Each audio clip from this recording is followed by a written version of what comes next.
कि जो मुझ तक पहुंचना चाहता है उसे पिछले कर्म फल का दुख या सुख सब कुछ केवल निरासक्त भाव से भोगना पड़ता है।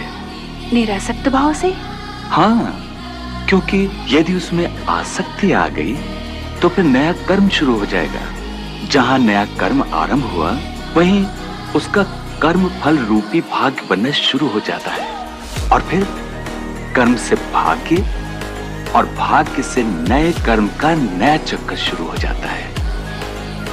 कि जो मुझ तक पहुंचना चाहता है उसे पिछले कर्म फल का दुख या सुख सब कुछ केवल निरासक्त भाव से भोगना पड़ता है।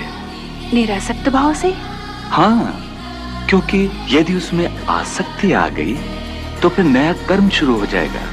जहां नया कर्म आरंभ हुआ वहीं उसका कर्म फल रूपी भाग्य बनना शुरू हो जाता है और फिर कर्म से भाग्य और भाग्य से नए कर्म का नया चक्कर शुरू हो जाता है।